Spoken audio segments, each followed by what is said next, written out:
Salut à tous, j'espère que vous allez bien. Aujourd'hui on se retrouve dans une nouvelle vidéo pour les romances de Noël. Alors pour tout vous dire, j'ai lu 6 romances de Noël de à peu près fin octobre à la début décembre.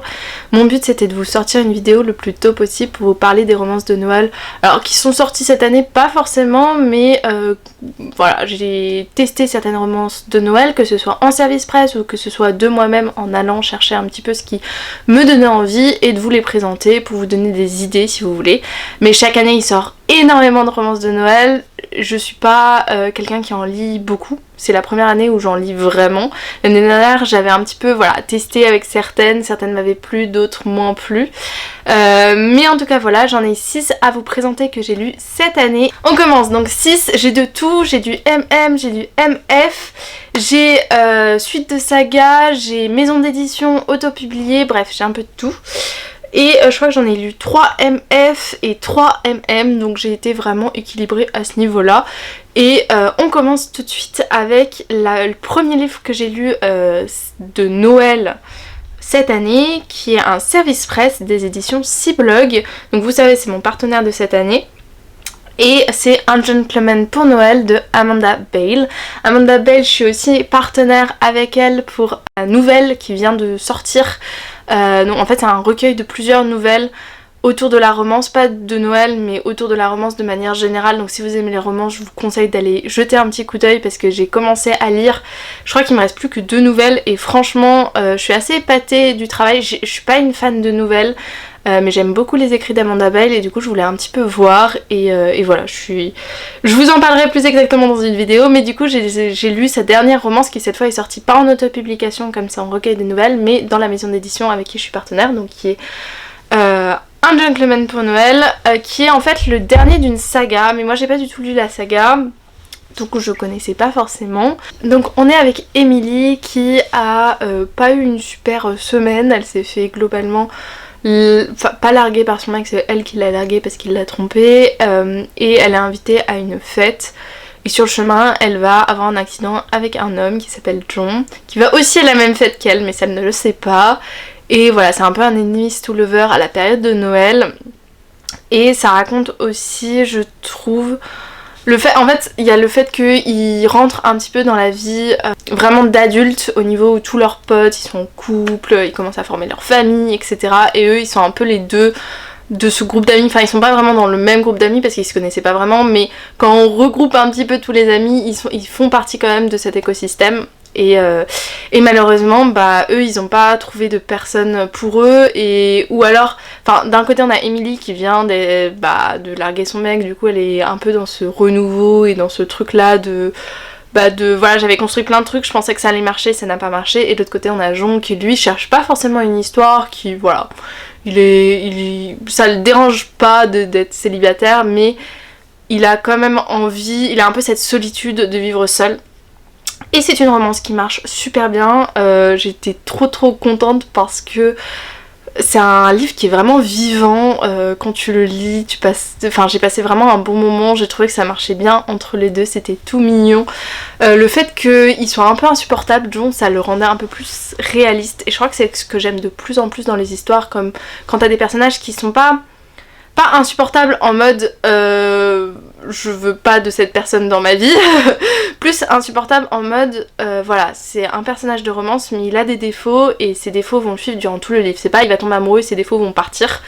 Et ça j'aime vraiment bien, et je trouve qu'Amanda Bale elle arrive à développer ce type de personnage, notamment John du coup, qui lui en plus il est dans une famille qui est portugaise, et j'ai trouvé que ce côté était trop bien amené. Faut savoir que moi voilà, je suis d'origine également portugaise, donc j'ai retrouvé certains attributs qu'on qualifiait vis-à-vis de cette famille là, de John, vis-à-vis de ce que moi je connais, et c'est ça que j'ai vraiment beaucoup aimé. Je lui ai mis 5 étoiles, c'est un bon moment à passer sous un plaid avec une boisson chaude. Après ça, je me suis penchée sur une autre romance que j'ai demandé en service presse, puisque je suis membre de ce qu'on appelle NetGalley France, qui te permet de demander en tant que chroniqueuse, mais tu peux être aussi journaliste et tout, des livres que tu peux lire sous un temps limité sur la plateforme et chroniquer par la suite. Et j'étais trop contente que donc les éditions Talent Haut acceptent de m'envoyer, enfin c'est pas vraiment un envoi, de me laisser à disposition ces services presse. Et j'en ai deux qui sont une série, donc j'ai lu d'abord Holiday Romance et ensuite Snow It. Si vous me suivez sur les réseaux, vous avez dû voir que ça a été des excellentes lectures, surtout pour Snow It. On va commencer par Holiday Romance. Holiday Romance, c'est l'histoire d'Andrew et de Molly qui sont vraiment meilleurs potes. Enfin en gros ils ont une amitié qui est assez spéciale parce qu'elle a commencé par le fait qu'ils se connaissaient plus ou moins, parce que Molly, sa coloc, était la petite amie d'Andrew. Et au tout début, on comprend que la petite amie d'Andrew, elle le trompe. Et Molly va devoir passer tout un voyage avec Andrew, sachant que sa coloc le trompe. Et du coup, elle est très très mal à l'aise, ce qu'on comprend, enfin moi je comprends. Et elle va essayer à plusieurs moments de protéger Andrew durant ce voyage, mais voilà, il y a quelques quiproquos. Et par la suite, ils vont nouer une relation d'amitié parce que tous les ans, en fait, ils prennent le même avion pour retourner en Angleterre, donc ils travaillent aux États-Unis, pour retourner en Angleterre pour voir leurs familles respectives. Et sauf que cette année-là, donc dans le présent, on va avoir une tempête aux États-Unis qui va les empêcher de repartir. Pas les empêcher complètement, vous verrez, mais un petit peu les empêcher, donc c'est un peu leur périple pour retourner dans leur famille. Sachant que voilà, il y a potentiellement des sentiments. Je trouvais que tout était bien amené, c'est-à-dire que au début tu te demandes mais à quel moment l'autrice elle va réussir à les rapprocher les deux, à quel moment ça va faire vraiment une histoire sympathique, mignonne, etc. Et bah à partir du moment où tu ramènes un petit peu de souvenirs, puis tu ramènes un petit peu les aléas de la vie, on va dire les aléas de ce voyage, qui va aussi mettre la lumière sur Molly et sur ce qu'elle veut réellement dans la vie, où elle est pas exactement sûre de ce qu'elle veut, et de l'autre côté Andrew qui est très très très famille, mais qui serait prêt cette année-là à faire l'impasse pour passer plus de temps avec Molly. Donc voilà, tu sens qu'il aura fallu tout ce temps-là pour finalement construire quelque chose par la suite. Et ça c'est vraiment bien expliqué et c'est ça que j'ai vraiment beaucoup aimé, c'est voilà ce parcours. Ils vont traverser un petit peu les États-Unis, enfin en gros ils vont aller, je crois qu'ils vont en Argentine ensuite pour aller, bon c'est pas du tout écologique ce qu'ils font hein, mais ils prennent 50 avions pour pouvoir retourner dans leur famille. Et la fin, waouh, dans la famille là, quand t'as voilà, des personnages secondaires qui sont bien travaillés, une histoire autour de ça qui est trop trop cool. Franchement, très très bonne romance. Et j'ai enchaîné du coup ensuite avec Snow It en me disant bah c'est la suite. J'ai vraiment beaucoup aimé Holiday Romance, autant aller sur Snow It. Je pense que Snow It c'est à la limite du coup de cœur, vraiment. Dans Snow It on suit Morgane, je crois qu'elle s'appelle comme ça. Oula, je ne sais pas si elle s'appelle. Le mec s'appelle Christian, ça je le sais. Mais la fille elle s'appelle comment? Je crois qu'elle s'appelle Morgane. Megan, ok. On est avec Megan qui le jour de son mariage a décidé de partir. Sans rien dire à personne, sans donner de nouvelles. Elle a pris un taxi, elle est partie. Mais avant de prendre ce taxi, elle est sortie dehors et elle est tombée sur Christian. Christian, c'est... pour Megan, en fait, ils ont vécu dans un petit village, donc tout le microcosme autour de Megan, même son petit ami et tout, et Christian faisaient partie de la même classe en fait, parce qu'ils étaient dans le même village, donc ils allaient en cours ensemble, etc.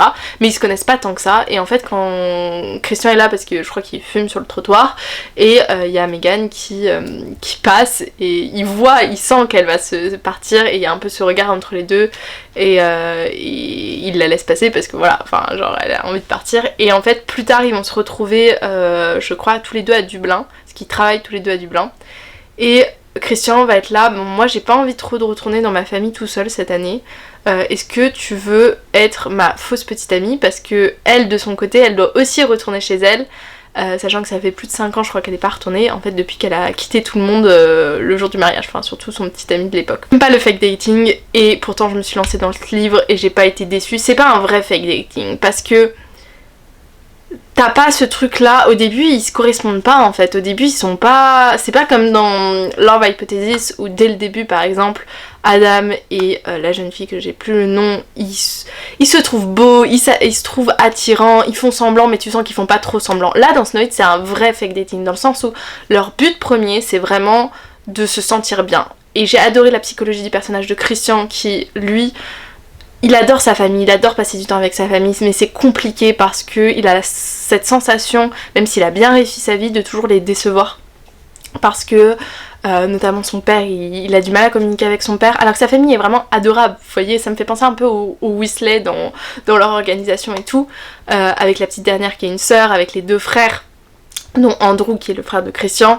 Donc voilà, c'est tout mignon, et en même temps tu comprends le point de vue de Christian de voilà, cette année j'ai pas envie d'être seule parce qu'on va encore pointer là-dessus, j'ai 30 ans, on va pas me faire des reproches, mais c'est quelque chose qui va être visible, alors que même ma petite sœur elle est en couple, et donc il y a cette pression là, et il se dit bah si j'amène quelqu'un qui est sympathique, avec qui je m'entends bien et que j'aide, bah forcément peut-être qu'il y aura moins cette pression en fait.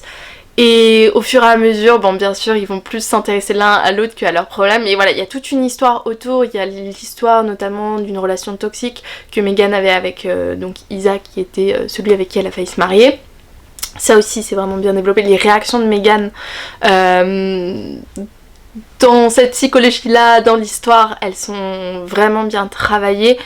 Y a un rythme, vraiment tu t'ennuies pas, tu passes de scène en scène, et pourtant assez vite ils viennent dans le village en question, et heureusement parce que je pense que le début aurait pas été évident sinon. Ils font semblant vraiment du début jusqu'à la fin, jusqu'au moment où c'est plus du semblant, et en fait ce déclic là je trouve il est mieux fait que dans certains fake dating, et c'est là où ça m'a réconcilié avec cette trope là qui est pas ma préférée, parce qu'une fois que t'en as vu 1, 2, t'as compris un petit peu.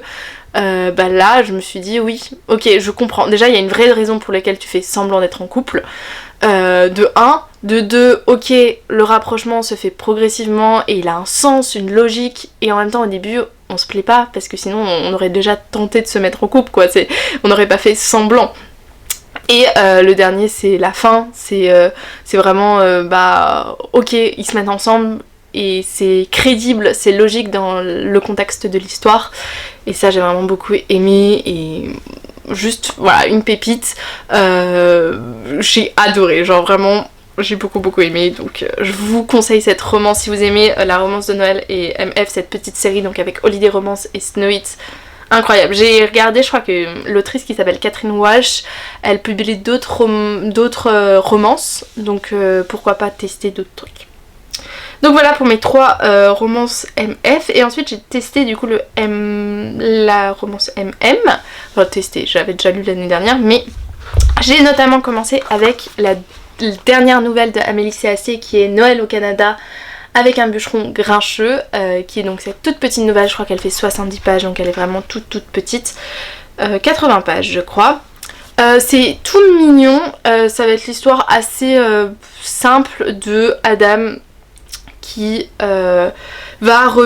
va décider pour Noël de s'isoler dans le chalet de son père, que son père possédait, son père est mort, et il le fait notamment parce que en fait dans la ville où il travaille, enfin il vivait avec son petit copain, et son petit copain l'a trompé.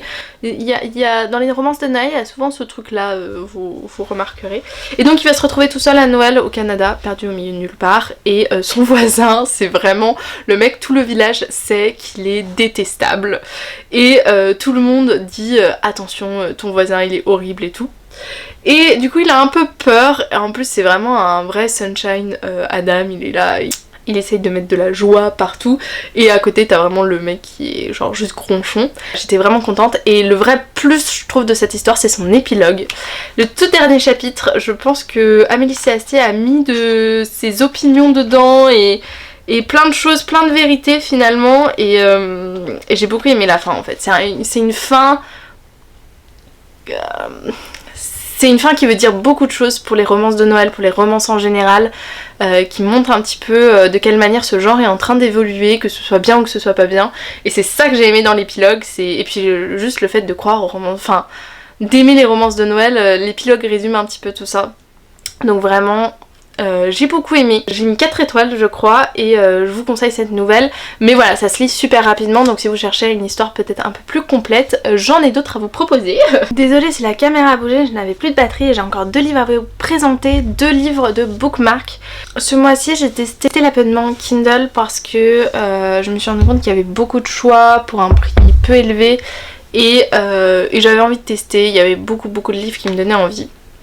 Je trouve limite il y a plus de choix que Nextory finalement, même s'il y a la partie audio sur Nextory.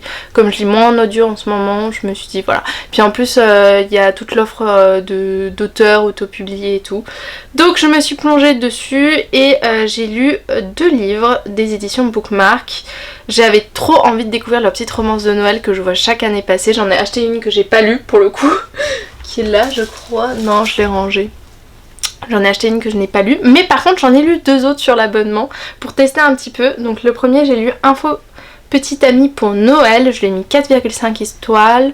C'est l'histoire de Logan qui a en charge un garçon parce que il s'est marié avec une femme qui est morte et qui avait un enfant. Et du coup il est le tuteur légal de cet enfant.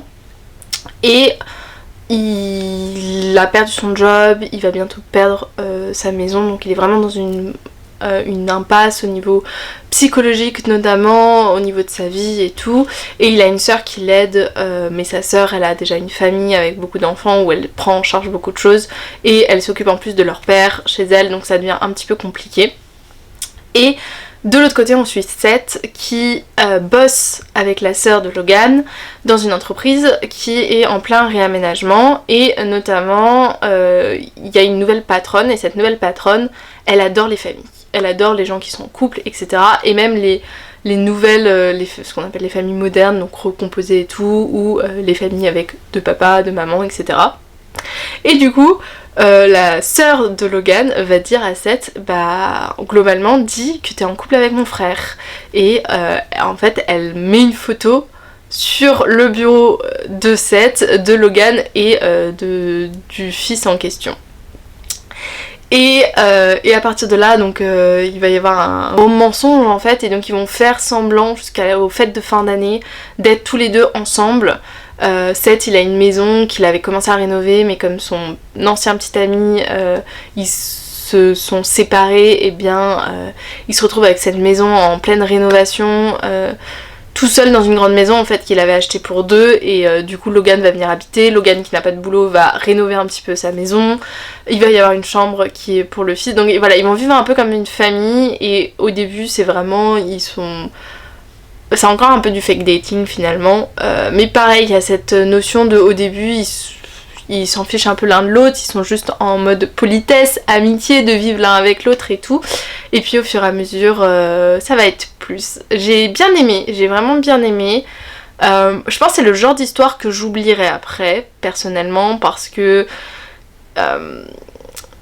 c'était sympathique, je l'ai lu rapidement, mais il n'y avait pas forcément des choses exceptionnelles. J'ai bien aimé cette dynamique de père célibataire, le fait qu'il a vraiment du mal avec son fils, enfin c'est pas vraiment son fils, du mal avec le garçon dont il a la charge. Il aimerait être plus, mais il a pas eu le guide du père, en fait il est pas devenu père, il l'a pas vu grandir, il s'est pas vraiment occupé de lui, et tout à coup il a la charge d'un enfant, et il apprend un petit peu de ça. Et de l'autre côté on a je crois qu'il s'appelle Conan ou un truc comme ça. Conan il est en colère tout le temps, en même temps il a perdu sa maman, il a l'impression que c'est à cause de son tuteur légal qu'il a perdu sa maman, donc il est vraiment hyper en colère, il a du mal à comprendre pourquoi il doit vivre avec lui, et en fait cette arrivée de Seth un peu dans leur vie, il va faire un peu tampon entre les deux sans vraiment se mêler de leur vie, mais voilà, il va être là, il va créer en fait une ambiance familiale, quelque chose dans lequel tout le monde se sent bien et paisible, redonner de la confiance à Logan, et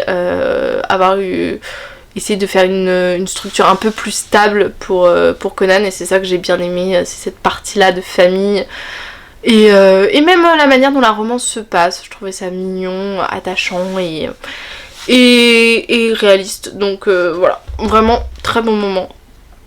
Et je vais finir avec la dernière petite romance de Noël que j'ai dévorée en une soirée, qui s'appelle Noël rime presque avec Je t'aime de Camille Gédel.